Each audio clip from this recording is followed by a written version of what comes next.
Coming up on this episode, me and Dave delve into why people feel they live lives of quiet desperation. I know I feel like that at times, and so does Dave.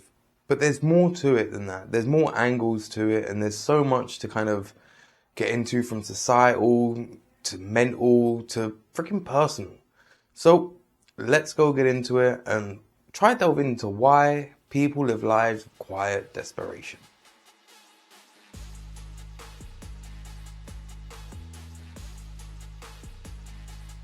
What's going on, beautiful people? This is the Perspective Chasers podcast. I'm your host, John. I'm tired. And Sway. And on today's episode, we're discussing that most men live lives of quiet desperation. Or in our case, not so quiet. But it is a Thoreau or whatever quote, but as always, I'm terrible with names, so I'm going to butcher that. But credit where credit's due. It is a good one, and it definitely speaks volume. I mean, the full quote starts with the mass of men. So it's not to say that 100% of men live that lives. There is some wiggle room, but I think the majority of people, men and women, live lives of quiet desperation in one form or another. There are so many people that live lives wanting for something. And I mean, I think one of our biggest problems at the minute is probably not even knowing what to want for. Because you're sold so many things or told, oh, this will make you happy, that will make you happy. But everybody's happiness is individual. Everybody's life purpose is individual. Like, you know that thing of ikigai? Like, so we've basically overly westernized that into like, oh, you need to find one thing that is your overall passion and purpose, this, that, and everything else. But the more truer meaning of it is you can have multiple ikigai throughout your life and they can vary in their levels. Like, your ikigai could be working in a tea shop. And if you feel that that's serving your community and it brings you value and you enjoy it and everything else, who's anybody else to tell you differently? But because of the way we live in the world and everything else, like, I had this kind of debate with somebody fairly recently about, like, do you know, like, when you see, like, the Taoist monks and all of that, and they're like, surrender all your possessions and, like, give everything up and everything else, and kind of surrender that identity. But even then, your identity becomes that of a monk or that of somebody that is a non-materialist person. Or if you go and start living like off-grid or whatever else, that then becomes your identity. So to completely surrender any sense of identity isn't necessarily possible. And if you're going to live in the kind of minimalistic means or whatever else, you need a kind of community around you. You need people to lean on that because, hey, somebody's got to pay the bills. Somebody's got to own the property or whatever else. Somebody's got to cook the food and buy the food and everything else. Like, even still, like, I wonder how much one person could grow, farm, maintain their entire livelihood. Like, I mean, again, this could be a problem from the kind of modern society where you're just like, where'd you get the time? Yeah. But then, if you genuinely had 24 hours that had no screens in it, no distractions or anything else, you'd probably be like, damn, there's too much time. So is it society that's keeping us in this I lost the word, in this mode of quiet desperation, where we're all like, oh, I want for more. My life don't feel fulfilled or whatever else. But then you're trying to play by somebody else's script. Like, if you had a role in a movie and you was reading somebody else's lines and you were arguing that, well, this don't sound like my character. Yeah, it's not your character. That's why. And we're all doing that. We're all trying to get that freaking white picket fence and that job and a couple holidays a year or whatever else. Well, that's most people's idea of success or happiness. Yeah. But when you actually live that, is it really happiness? It's true. I think part of the problem is there's too many options. Oh, there's definitely overwhelmed by choice. Yeah, because that's part of my problem. It's just too much choice. What do I want to do? What can I do? That is a first world problem in itself. It's a real one, though. Like, when we were back in there, when we were at school, and it was like, what do you want to be? Or what do you want to do as a career? There were still lots of options. That's expanded. Like, what the hell would you want to do now? Like, if you're 12, 13, it's the first time someone's really saying, like, what do you want to do? I wouldn't know where to start, mate. Genuinely, when I was in year 6, so probably around that age range, they put out this thing when we first started high school, Whereas like, what would you want to be when you grew up? And I said this to you before, I wanted to be an accountant because numbers just always made sense to me.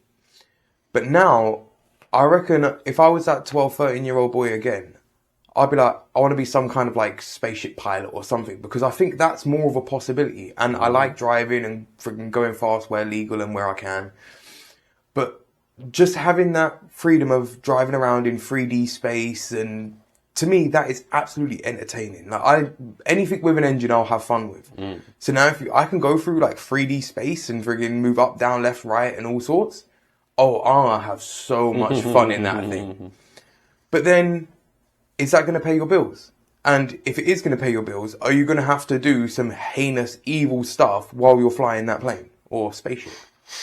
Do you know what I mean? Like, I remember when I was training for security, there was this guy that used to work for the Navy back in there, and somebody asked him, had you ever unalived somebody, to use the friggin' unbannable word?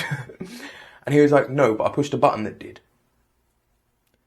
And that's always stuck with me, where it's like, your actions can lead to some catastrophic stuff. But are you willing to do that? Are you willing to push that button? So like, there's this thing with, I don't know if you know this. So do you know the nuclear bunkers that are kind of like scattered around the world and everything else? They routinely get told to push the button. And it's never to actually launch it, but it's so they never know if it's the actual real call or not. So when they do get the real call, or if they do get the real call, there's no hesitation to it. Which is a freaking bleak thing to think about. That somebody's job is to stay underground for months and months and months on end and push that button without question. Yeah? Mm-hmm. Never heard of that before. Yeah. So I go into a lot of this kind of like doomsday stuff these days, and like, to me, that always fascinates me, because I've always had the idea of like, hey, I don't like living on the edge of desperation. I would rather pull the pin and let it all go to doom, so then I can start to tidy up and start sorting myself out, than live in that limbo state. And I think that's where we all are, and that's what this kind of quiet desperation is. It's that limbo state of unknowing. Oh, I've got so many options. I don't know what I want to do when I'm older.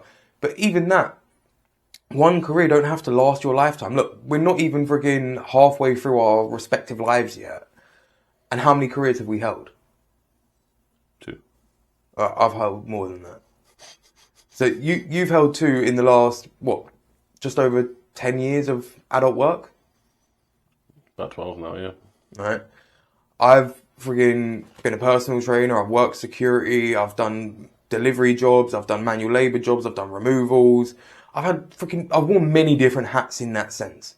None of them are me. Friggin' podcaster, friggin' night shift worker, whatever else. Like, I've worn so many hats that I know it's not going to be for a lifetime.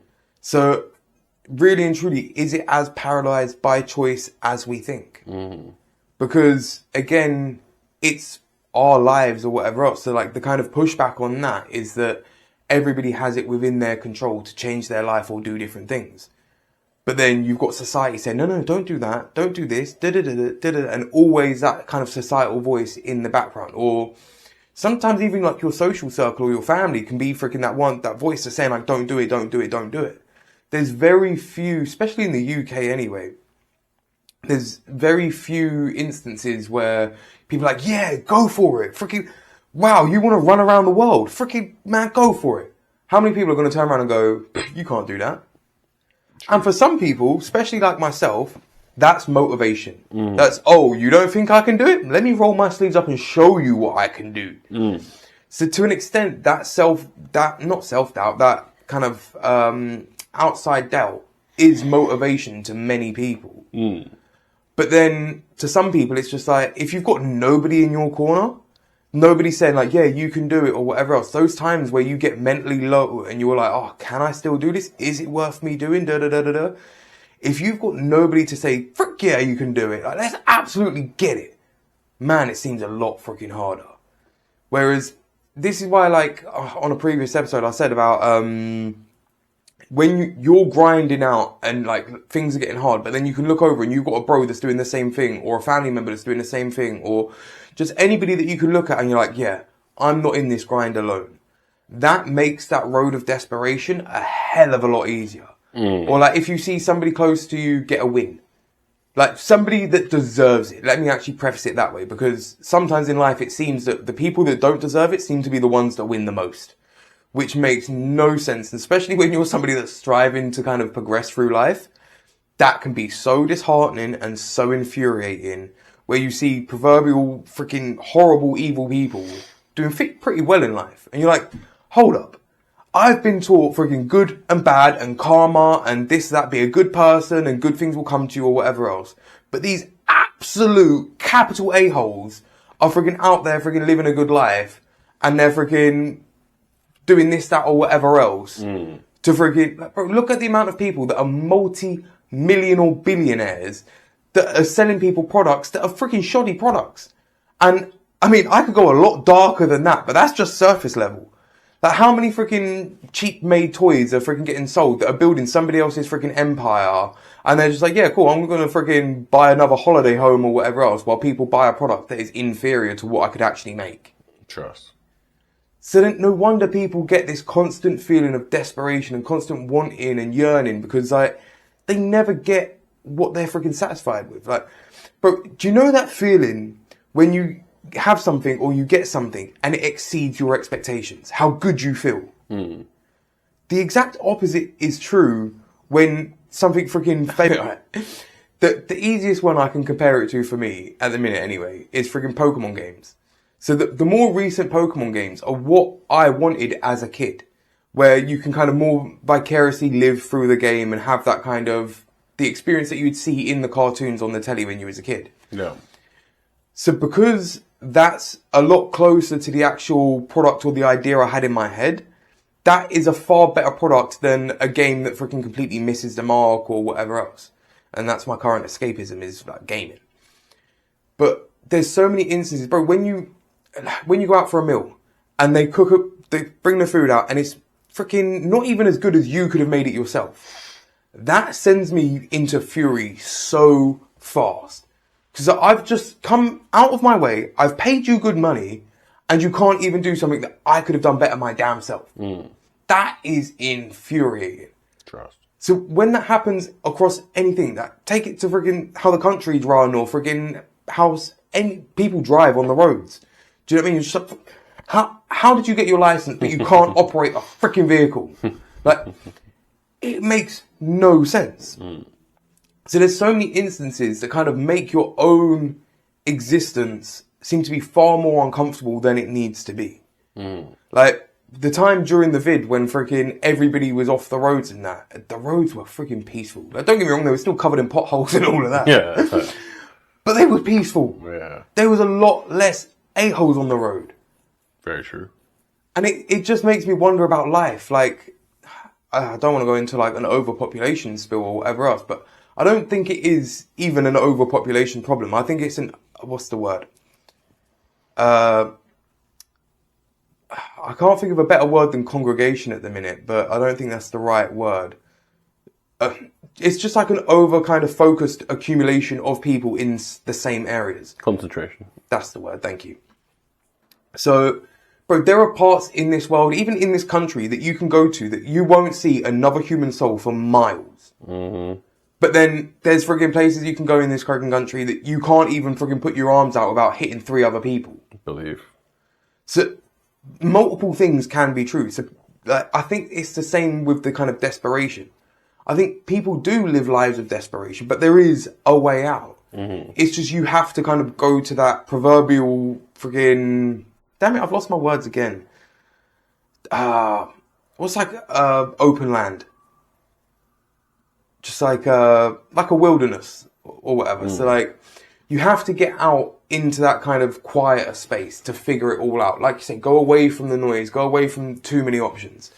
Because realistically, even though there are many options, you could probably sit down and cancel a lot of them out fairly quickly. Do you want to do this, or does this make you happy? Would freaking cancel out so many of the options. Like, even with yourself, if you're saying you're overwhelmed by choice, would you ever want to be a plumber? I don't see any. I wouldn't mind. Bro, having a trade behind you is a good thing. Oh, 100%. But again, like, you could easily go through like industry per industry and be like, would I ever want to do this or whatever else? And you could cut out a whole bunch of freaking things. Like, there's so many things that you could look into and figure out and find out that, bro, there's jobs that people don't even know that exist. Especially these days. Like, there are so many weird jobs out there. And I actually quite like the idea of freaking getting one of these weird out there jobs just because they're possible. But then the criteria for them are two completely different things. And that's like what we spoke about on the last episode of like freaking your expectations versus the reality of it. Like with content creation, we had one idea of like, oh, it may take this long to take off and it may be this, that, or whatever else. But then once you're in there, it's a complete other thing. So like recently I've been looking at like jobs in terms of like gaming. It's like you can get like game tester jobs and all of that. But then if you've got to walk around every freaking inch or every pixel of a game and find the flaws, this, that, and everything else, well, all of the fun's kind of taken out of it in that sense. So your idea of what you want and everything else can be very different to the reality of it. So this is why I think the kind of experimentation thing is the biggest thing you can do. Try different things. Try multiple jobs, multiple hobbies, multiple friend groups or whatever else. Because really and truly, none of us know what's going to make us happy. It's all about freaking figuring it out. But if we're constantly listening to society's idea of happiness or success or whatever else, we're constantly reading from that other script. And I think that's what's tripping so many people up. Yeah, massively, man. I think the desperation side of it is mentally, it's just tougher to live, even though it should be easier to live, right? We're in a world where everything has never been more accessible. But see, there's something with that saying that always bugs me. And it's very few people, or more so, very few of the people that use that saying have a idea of a previous time. So, bro, you talk to somebody freaking that's 90 years old or whatever else, they'll probably say, no, it's far easier now than it was when they was growing up. But people growing up now, again, we have that personal bias. So people are like, look at stocks, for example, right? If you look at stocks on a day, trading can either look freaking completely up or completely down. Zoom out a week and you're like, oh, it's actually stayed level. Zoom out a month and you're like, oh, actually, it's peaking a little bit. Zoom out 6 months, you're like, oh, it's not its all-time high, but so the more you can zoom out and the bigger scale that you have, the more you can understand and figure out, and I got an itchy ass nose. Freaking this weather is doing my nut. But again, so there's so many instances in life where you can have one idea of things or one expectation of things, but then the reality is completely different or the polar opposite of it. So how much of it is we're just kind of misreading the game or not even playing the game right to start with? Yeah, I mean, I think, personally, people will say it's easier to live now because there's an abundance of things. But what makes it harder is that there's a scarcity in which to get them with. The thing is, though, one second, because I think what you're saying is very true. There is definitely an abundance of things, but I think, again, it ties into what I was saying a minute ago about the quality of it. So there's no one good thing that is reliable as hell. Bro, take cars again, for example. There should be a couple of categories of car. You don't need fucking 30 different brands of cars. Just do a car right. All of the companies get together and make one freaking 3-door or whatever, freaking 1 5-door convertible, a 7-seater, and then a van or whatever else in that. But make them the best vehicles. So you buy one, you never have to buy them again. But then that does nothing for the consumerist side or the business side of things. So you've always got to cater to other people's interests and this, that, and everything else. And when people find a way of making something or they find that kind of avenue where they're like, oh, this is giving me an income, they don't want to give it up. They want to freaking drill down, bro. Every company is out there. Okay, cool. We made a lot of money last month. Let's make more this month. No company is like, oh, we've made enough money now. Do you know what I mean? So it all feeds back into that kind of snake eating its tail where it's like, the companies are constantly want to push their profit margins. So then the people, and the two are always going to be at each other's throats. So until something breaks the frigging system, it's going to constantly be like that. Whether it be society, business, or whatever else, until it reaches that freaking pinnacle where it just snaps. Because we all get stuck in this cycle of the way we live is the only way to live. Man, there are still, even in 2025, there are still people living hunter-gatherer style lives around in the world now. There's still people foraging for their food. There's still people friggin' hunting for their food. There's still people building friggin' shelters out of logs and all sorts. It's all still happening. But because everybody has that proximity bias, what's going on near me is what's happening all around the world. But that couldn't be further from the freaking truth. Like, bro, even a stone's throw away from you, there is a complete other life going on. Like, the world is so multicultural in that sense. That people live different ways of lives. People freaking still...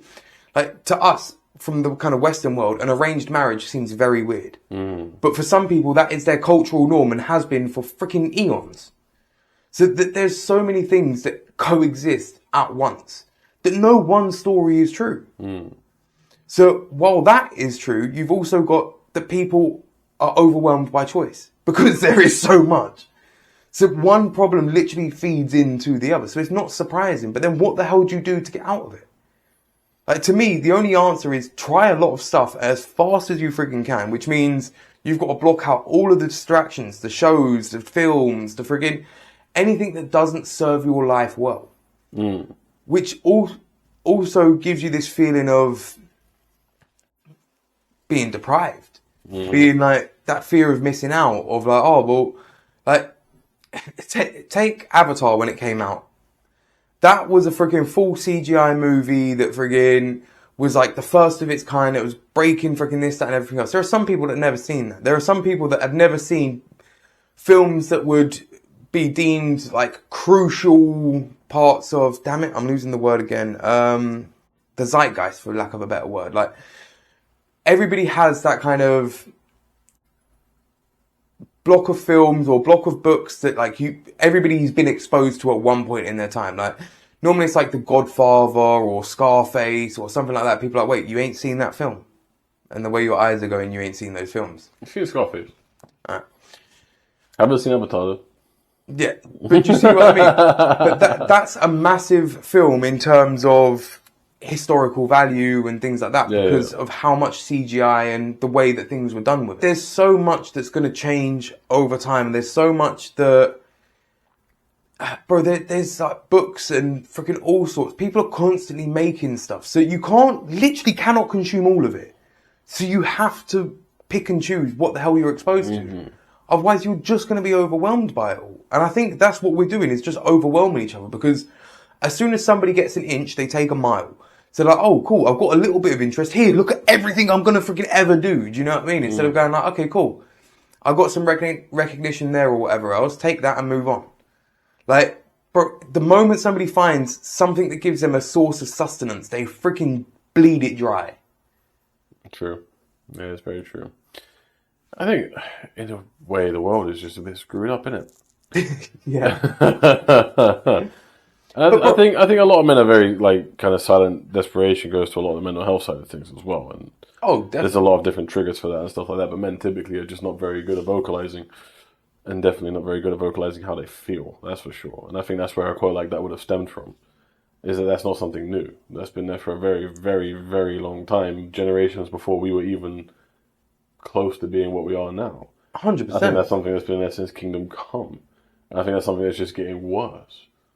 Because we now live in a world where if you do vocalize it, then you're more liable to be persecuted for it almost, or you'll be more liable to be laughed at and stuff like that. As much as the world says it cares more about people's mental health and well-being, the harder I find it to believe. Because the world isn't designed for you to have good mental health and well-being. The world's designed for you to just be completely kind of ground into dust. You know it's what kind I mean? of like if you were sitting with a group of people and just having a general conversation, and somebody went to you, oh, you know you can trust me.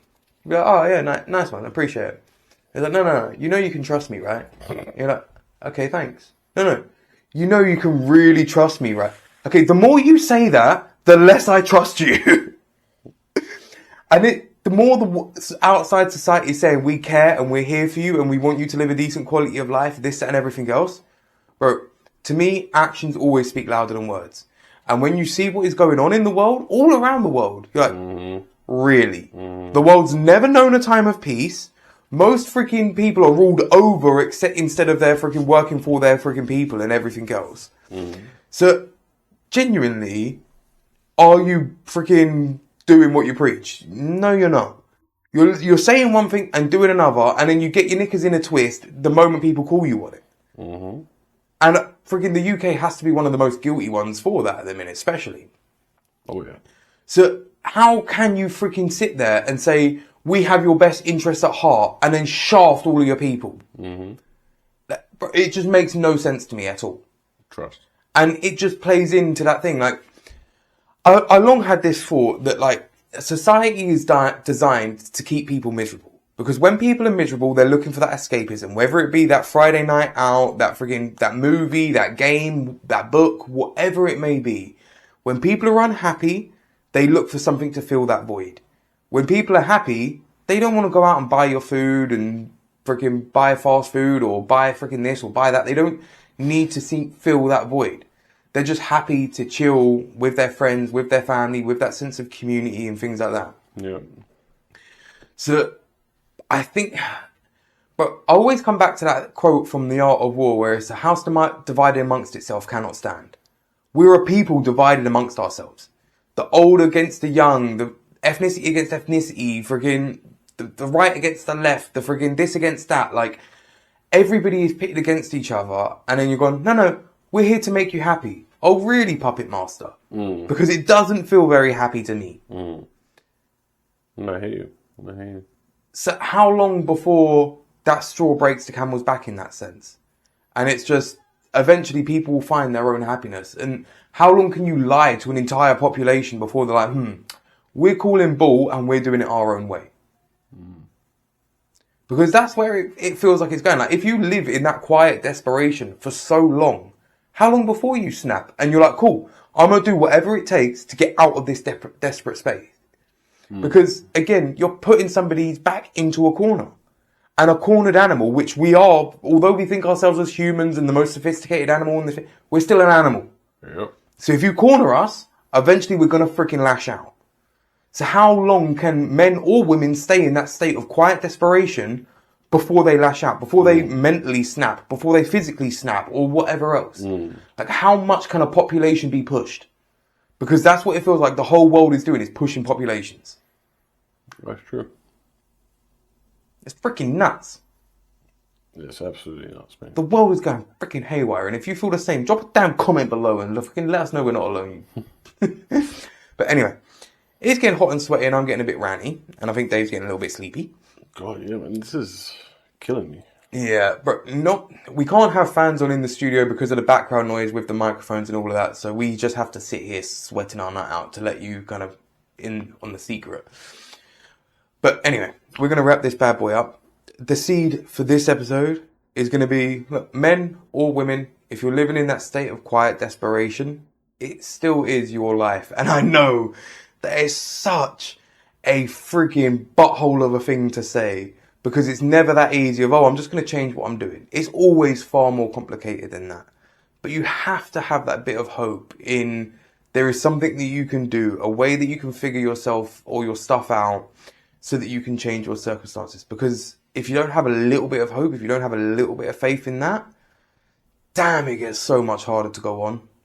So try have a little bit of hope. Give yourself that light at the end of the tunnel one way or another.